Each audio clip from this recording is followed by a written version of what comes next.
All right, so at the RJI Application Development Lab, we've been working on a couple of Windows 8 apps, and I am really excited today to show you guys the first app that we're working on that will be public-facing, publicly released. This one's for iOS this time, and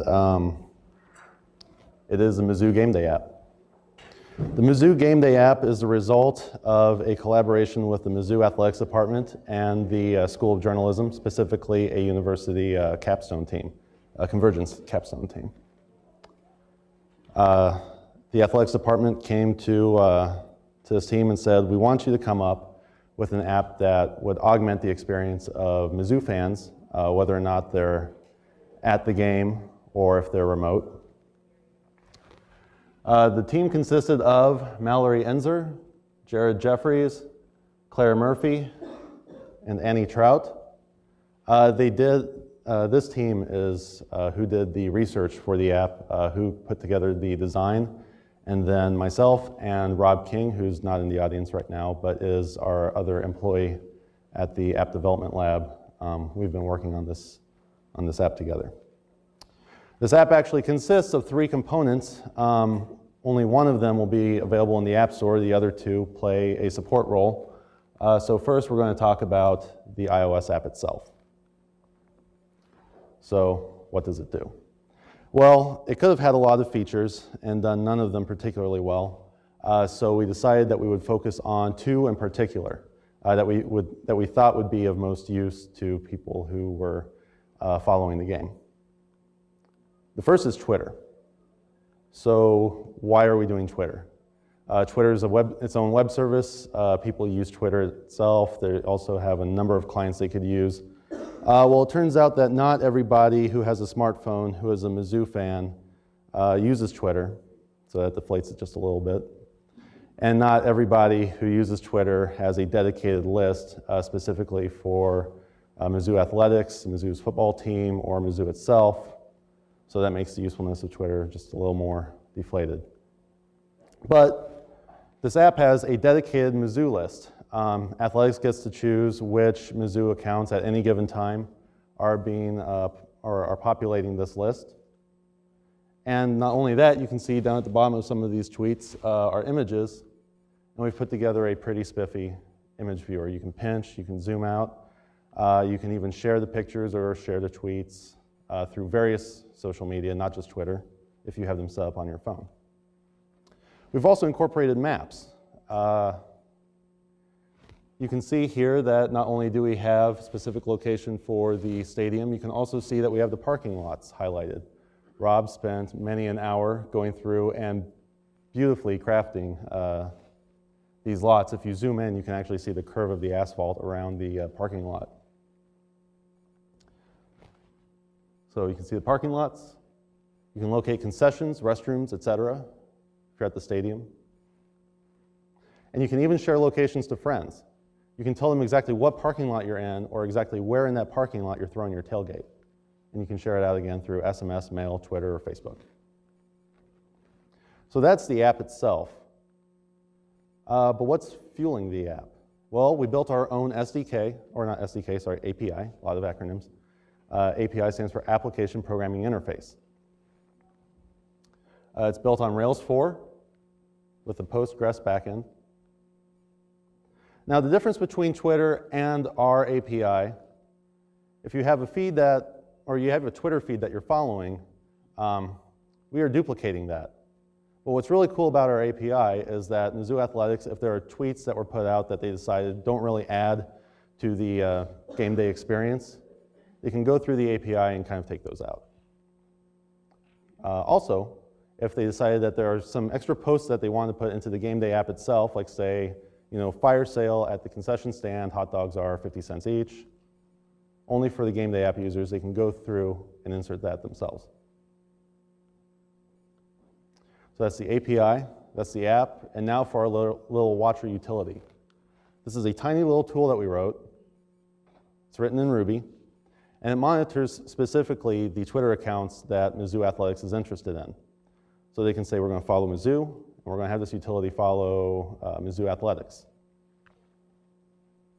And all it does is watch for when one of these accounts tweets, and then it posts that tweet to our API. So 3 components to Mizzou Gameday app. The app does 2 things we feel really well right now.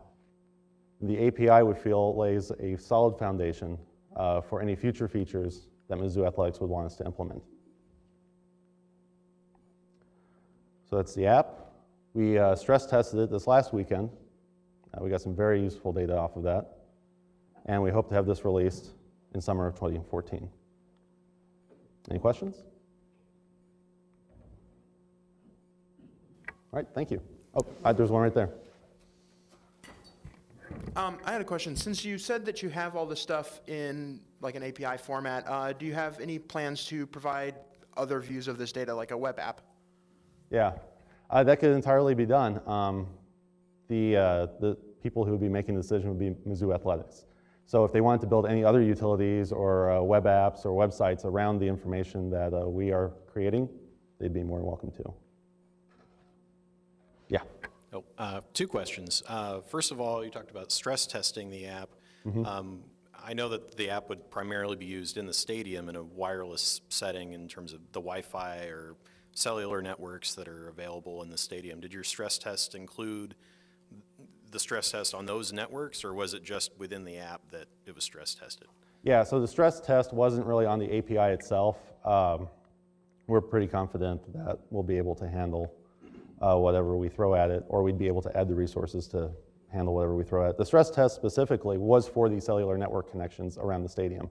This last weekend was the Mizzou spring game, and so we had people with a collection of, I think, about 7 cell phones that we had installed the app on, and they were going through and testing to make sure that the app worked in that environment.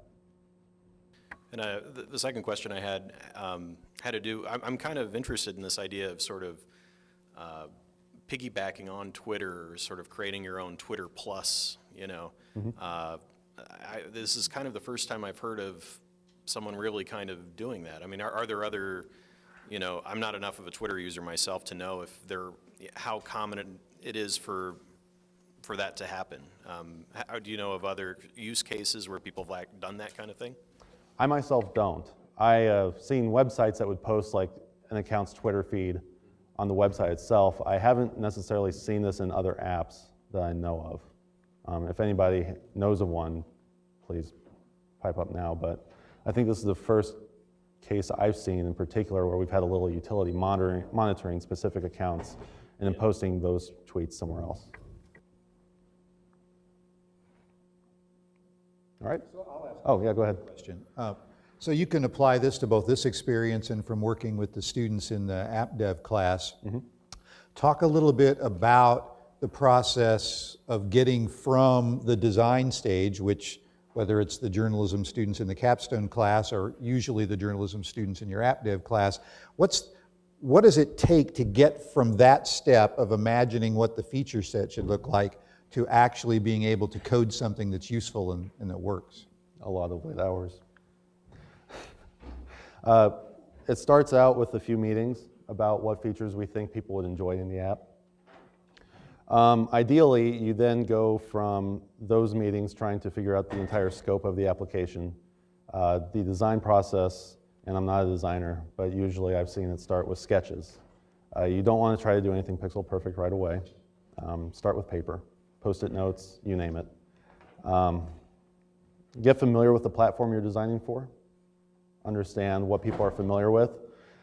We could have done a lot of really customized, wacky controls in the app, but when you introduce something that users aren't familiar with, there's a particular cost that you have to pay in terms of educating the user.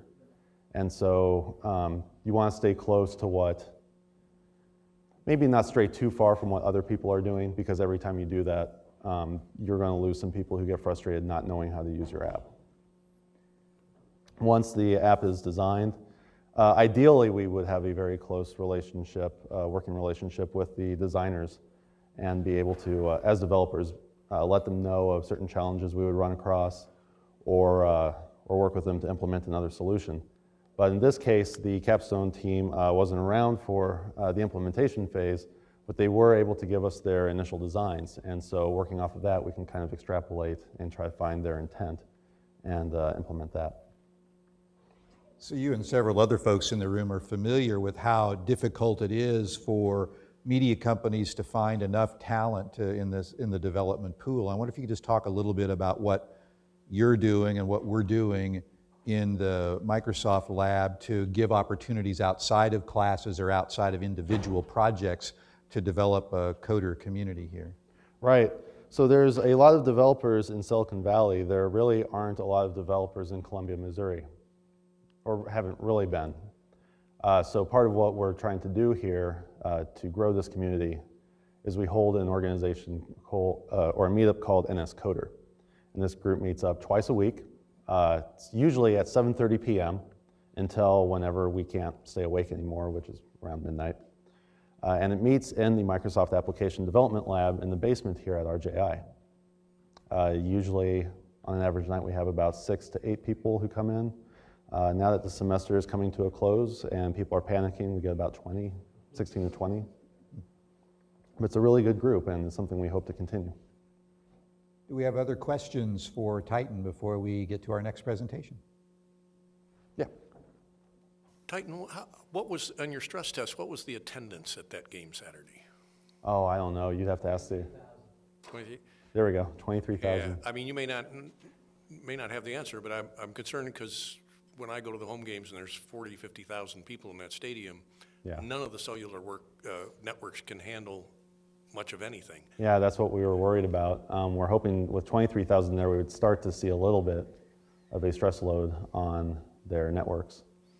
And maybe we can extrapolate from that. Something else we're going to definitely have to test is we'll have to monitor what's going on during the season. Yeah, I'm hoping as part of the athletic department's redo of the stadium, they improve that ability.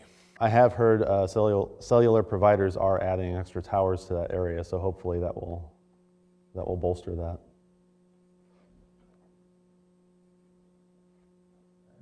All right, thank you.